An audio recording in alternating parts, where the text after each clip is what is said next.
सर्वस्वरूपे सर्वेशे सर्वशक्ति समन्विते भविस्त्राहि no Durga Devi नमस्तुते। ब्रह्मा जी कहती हैं, इस प्रकार मैंने जब भगवती जगदम्बिका से विनय पूर्वक पूछा तब वे मधुर वाणी में मुझसे कहने लगी। देवी ने कहा, मैं और ब्रह्मा एक ही हैं। मुझ में और इन ब्रह्म में कभी किंचित मात्र भी भेद नहीं है। जो वे हैं वही मैं हूँ, और जो मैं हूँ वही वे हैं। बुद्धि के भ्रम से भेद प्रतीत हो रहा है। हम लोगों के सूक्ष्म भेद को जो जानता है वही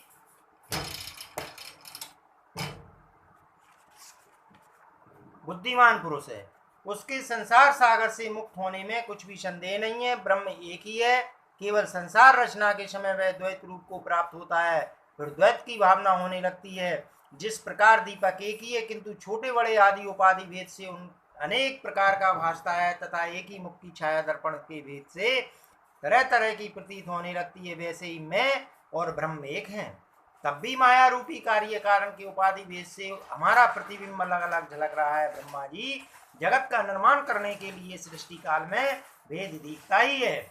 जब हम दो रूप धारण करके कार्य करने में उद्यत हो जाते हैं तब दृश्य और अदृश्य में इस भेद का प्रतीत होना सर्वथा युक्ति मानना चाहिए। संसार के अभाव में मैं न स्त्री हूँ, न पुरुष हूँ और न नपुंसक हूँ। फिर सृष्टि आरंभ हो जाने पर इस वेद की कल्पना हो जाती है। बुद्धि, श्री, धृति, कीर्ति, स्मृति, श्रद्धा, मेधा, दया, लज्जा, क्षुधा, तृष्णा, क्षमा, कांति, शांति, पिपासा, निद्रा, तंद्रा, जरा, अजरा, विद्या, अविद्या, स्पृहा, वांछा, शक्ति, अशक्ति, वसा, मज्जा, त्वचा, दृष्टि, सत्या, सत्य, वाणी, परा, मध्या एवं पश्यंती आदि वाणी के अन्य भेद तथा जो अनेक प्रकार की नाड़ियां हैं, ये सब मेरे ही रूप हैं। संसार में मेरे सिवा कोई पदार्थ ही नहीं है। ब्रह्मा जी, सब कुछ मेरा ही रूप है, अर्थात सब मैं ही हूँ। यह निश्चित धारणा बना लेना चाहिए।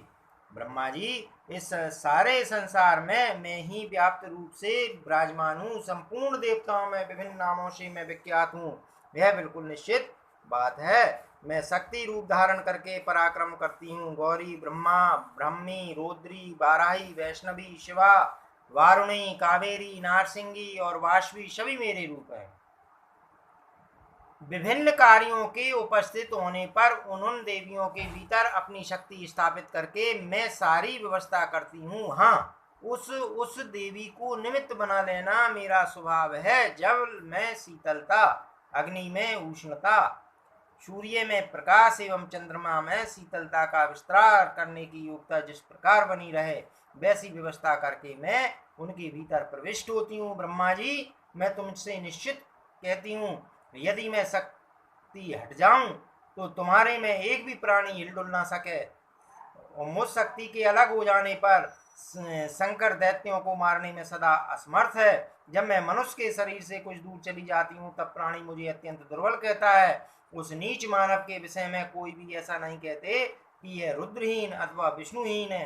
कोई भूमि पर पड़ा हो, अपने को संभाल में अयोग हो, डर गया हो, हृदय में चिंता की लहर उठती हो अथवा शत्रु के चंगुल में फंस गया हो, तो उसे शक्तिहीन ही कहा जाता है। जगत में उसके विषय में कोई नहीं कहता कि यह रुद्रहीन है। इसलिए मुझ शक्ति को ही एकमात्र कारण समझो। जैसे तुम भी तो सृष्टि कार्य के अभिलाषी हो, तो जब मैं साथ देती हूँ तभी तुम अखिल जगत की रचना करते हो। जैसे ही विष्णु, शंकर, इंद्र, अग्नि, चंद्रमा, सूर्य, यम, त्वष्टा, वरुण और पवन सभी मुझ शक्ति के सहयोग से ही कार्य में सफलता पाते हैं। पृथ्वी तभी स्थिर रहकर प्राणी जगत को धारण कर सकती है। जब मैं शक्ति उसे साथ दिए रहती हूँ, मैं हट जाऊं तो एक परमाणु तक को धारण करने में वह असमर्थ है। वैसे ही शेषनाग, कच्छप एवं सारे दिग्गज भी मेरे सहयोग से ही अपने कार्य संपादन कर सकते हैं। संपूर्ण जल पी जाना, अग्नि की सत्ता नष्ट कर देना तथा पवन की गति को रोकना मेरी इच्छा पर निर्भर है। अभी अभी मैं जो चाहूं सो कर सकती हूँ। ब्रह्मा जी, मुझ शक्ति के प्रयाण कर जाने पर समस्त प्राणी निष्प्राण है। कभी किसी प्रकार भी वे जीवित हैं, यह संदेह ही नहीं करना चाहिए। जिस प्रकार मिट्टी के लौंदे और कपाल में घड़े का परागभाव और वंशाभाव स्पष्ट है, वैसे ही प्राणियों में समझ लेना चाहिए। आज पृथ्वी नहीं है, विचार करने पर ज्ञात होता है कि इसके परमाणु तक नष्ट हो गए हैं, परंतु क्षणिक होने पर भी महत्व का कभी अभाव नहीं होता। वह नित्य होने पर भी अनित्य सा रहता है, क्योंकि वह कर्ता के अधीन रहता है। वह महत्व तत्व 7 वेदों से विवेचित है। ब्रह्मा जी, तुम्हें वह महत्व देती हूँ, स्वीकार करो। उसी से अहंकार उत्पन्न होता है। इसके बाद जिस प्रकार पहले सृष्टि की थी, वैसे ही संपूर्ण प्राणियों की रचना का कार्य आरंभ करो। जाओ, अब अपने घर द्वार का निर्माण करके वहीं रहो और अपने अपने कर्तव्य का पालन करो। ब्रह्मा जी, से शक्ति को तुम अपनी स्त्री बनाओ। यह अनुपमा सुंदरी है, इसका मुख सदा मुस्कान से भरा रहता है। महासरस्वती नाम से विख्यात इस श्रेष्ठ देवी में सभी रजोगुण विद्वान है। इसका दिव्य शरीर स्वच्छ वस्त्रों से सुशोभित है। अलौकिक आभूषण इसकी छवि बढ़ा रहे हैं। यह उत्तम सिंहासन पर बैठी हुई है। क्रीड़ा करने के लिए तुम्हारी यह सहचरी है। यह सुंदरी अब सदा तुम्हारी स्त्री होकर रहेगी। इस प्रियसी भार्या को भी मेरी ही विभूति समझकर आदर की दृष्टि से देखना। कभी भी इसका तिरस्कार करना वांछनीय नहीं। अब तुम शीघ्र इसे साथ लेकर सत्यलोक में पधारो। समय हो गया है, अतः महत्व का सहारा लेकर 4 प्रकार की सृष्टि बनाने में तत्पर हो जाओ। उस महत्व में कर्म और जीव के साथ शरीर विद्यमान है। पूर्व कल्प की भांति पुनः सृष्टि कर लो, परंतु ध्यान रखना, काल, कर्म, स्वभाव और गुण आदि कारणों के अनुसार ही सारी चराचर सृष्टि रचनी है। विष्णु तुमसे सदा आदर और सत्कार पाने के अधिकारी हैं, क्योंकि सत्व गुण की प्रधानता होने के कारण वे सदा सब तरह से श्रेष्ठ माने जाते हैं। जिस जिस समय तुम लोगों के सामने कोई कठिन कार्य उपस्थित होगा, तब तब वे विष्णु धराधाम पर प्रकट हो जाएंगे। कहीं पशु योनि में और कहीं मानव योनि में इसका अवतार होगा। प्रकट होकर दानवों का संहार करना इसका स्वाभाविक गुण है। ये महाबली महादेव भी तुम्हारी सहायता में रहेंगे। अब तुम देवताओं की रचना करके आनंद पूर्वक विहार करो। ब्राह्मण, क्षत्रिय और वैश्य अत्यंत सावधानी के साथ अनेक यज्ञों से सभी देवताओं की उपासना करेंगे।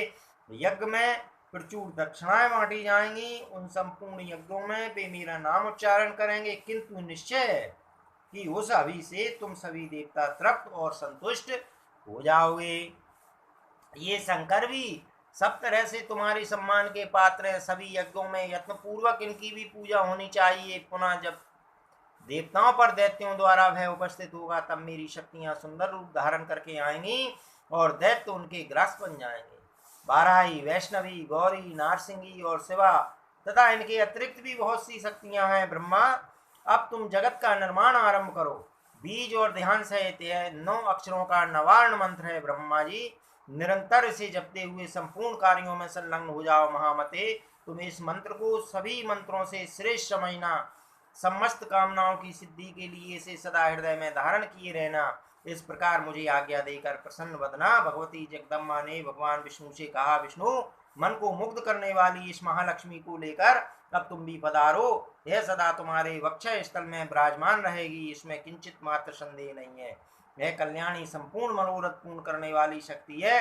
तुम्हें विनोद करने के लिए इसे मैंने दिया है। तुम कभी इसका तिरस्कार न करके सदा सत्कार करते रहना। अब मैंने तुम्हें लक्ष्मी नारायण कहलाने की सुविधा दे दी है। देवताओं की जीविका स्थिर रखने के लिए मैंने सब प्रकार के यज्ञों का निर्माण कर दिया है। तुम तीनों प्रेम पूर्वक साथ रहकर भाग ग्रहण करना। तुम ब्रह्मा, शिव और ये देवता सभी मेरे प्रभाव से प्रकट हुए हैं, अतः ये सबसे सम्मान पाने के अधिकारी एवं पूजा के पात्र होंगे। इसमें कोई संदेह नहीं है। जो मूर्ख मानव इनमें भेद बुद्धि रखेंगे, उन्हें निश्चय ही नरक में जाना पड़ेगा। जो विष्णु हैं वे ही साक्षात शिव हैं, और जो शिव हैं वे ही स्वयं श्री हरि हैं। इनमें भेदभाव रखने वाला मनुष्य नरक का अधिकारी होता है। ऐसे ही ब्रह्मा के विषय में भी समझ लेना चाहिए। इसमें कुछ भी अन्यथा विचार करना आवश्यक है। विष्णु गुणों में जो दूसरे वेद हैं वे तुम्हें बताती हूँ। तुम एक महान पुरुष हो, तुम्हारे पास सत्वगुण की प्रधानता रहनी चाहिए। अन्य रजोगुण और तमोगुण तुम में गौण होकर रहेंगे। विभिन्न जगत में रजोगुणी होकर तुम इस लक्ष्मी के साथ सदा आनंद करना। रमाकांत, पहला बाघ बीज एम, दूसरा कामराज बीज क्लीम और तीसरा महाबीज ह्रीम, ये मेरे मंत्र हैं। तीसरा मंत्र जो तुम्हें बताया है उसके प्रभाव से श्रेष्ठ अर्थ सुलभ हो जाता है विष्णु। इस मंत्र का निरंतर जप करते हुए आनंद पूर्वक विहरो। जब मैं संपूर्ण चराचर विश्व को अपने में लीन कर लूंगी तब तुम लोग भी मुझ में प्रवेश कर जाओगे। भक्ति और मुक्ति देने वाले इस मंत्र को सदा स्मरण रखना चाहिए। कल्याणी की इच्छा करने वाला पुरुष ओम इस प्रणव के साथ मंत्र जप करे। पुरुषोत्तम तुम वैकुंठ की रचना करके वहीं विराजमान रहो। मैं सदा स्थिर रहने वाली आद्या शक्ति हूँ। मेरा चिंतन करते हुए इच्छानुसार विहार करना। ब्रह्मा जी कहते हैं कि भगवती त्रिगुणा निर्गुणा और प्रकृति से परे है। भगवान विष्णु से उपयुक्त बातें कहने के पश्चात वे महाभाग शंकर के प्रति मधुर वाणी में बोली। देवी ने कहा, शंकर मन को मुक्त करने वाली है, महाकाली गौरी नाम से विख्यात है। तुम इसे पत्नी के रूप में स्वीकार करो। कैलाश की रचना करके वहीं रहो और उसके साथ सुखपूर्वक आनंद करो। तुम्हारी लीला में तमोगुण की प्रधानता रहेगी। सतगुण और रजोगुण गौण होकर रहेंगे। रजोगुणी और तमोगुणी बनकर असुरों का संहार करने के लिए लीला आरंभ कर दो।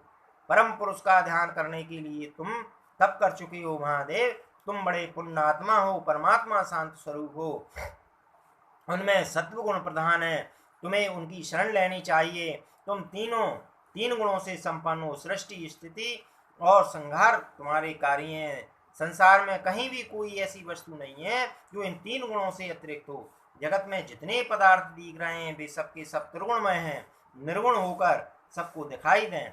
ऐसी कोई वस्तु ना थी और ना होगी। निर्गुण तो परमात्मा है जो कभी स्पष्ट दृष्टि गोचर नहीं होते। शंकर में समय अनुसार सगुण और निर्गुण भी रूप धारण कर लेती हूँ।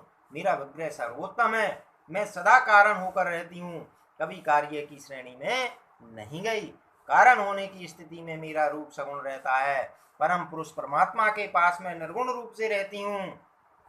अहंकार एवं शब्द स्पर्श आदि महत्व के गुण हैं। कार्य और कारण रूप से दिन रात व्यापार आरंभ रहता है। मुझसे ही अहंकार उत्पन्न हुआ है, अतः मुझे कल्याणी को कारण कहते हैं। अहंकार मेरा कार्य है, उसमें सत्व, तज, तम और रज तीनों गुण आ जाते हैं। अहंकार से महत्व उत्पन्न होता है। यह समष्टि बुद्धि का परिचायक है। इससे महत्व कार्य और अहंकार कारण कहलाता है। अहंकार से तमन्याएं उत्पन्न होती हैं। यह निरंतर का नियम है। वे ही सूक्ष्म रूप से पंचभूतों की कारण होती हैं। सबके सृजन में पंचभूतों के सात्विक अंश से 5 कर्मेंद्रियां, 5 ज्ञानेन्द्रियां, 5 महाभूत तथा 16वां मन, ये सभी उत्पन्न होते हैं। इनमें कोई कार्य होता है और कोई कारण। इस प्रकार 16 विभिन्न पदार्थों का समुदाय प्राणी होता है।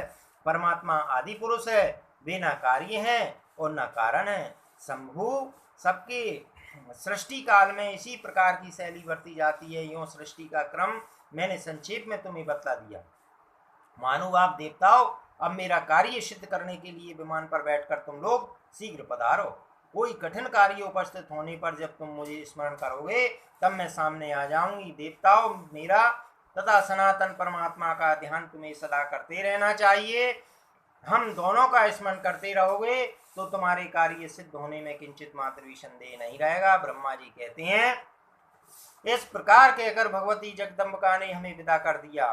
उन्होंने शुद्ध आचार वाली शक्तियों में से भगवान विष्णु के लिए महालक्ष्मी को, शंकर के लिए महाकाली को और मेरे लिए महासरस्वती को पत्नी बनने की आज्ञा दे दी। अब उस स्थान से हम चल पड़े। दूसरे स्थानों पर हम तीनों की पुरुष रूप से प्रतिष्ठा हुई देवी के उस परम अद्भुत प्रभाव एवं स्वरूप का हम सदा स्मरण कर रहे थे। यात्रा काल में हमारे विमान पर चढ़ते ही वह दीप, वह देवी, वह सुधा सागर सबके सब अदृश्य हो गए। पुनः हमें विमान ही दिखने लगा। दूसरी कोई वस्तु दिखाई नहीं दी। वह विमान बहुत विशाल था। उस पर बैठकर हम लोग कमल के पास पहुंचे, जहां केवल जल ही जल था और मधु एवं केटव नाम के दुर्बुद्धर्ष दानव श्री हरि के हाथ से काल के ग्रास बन चुके थे।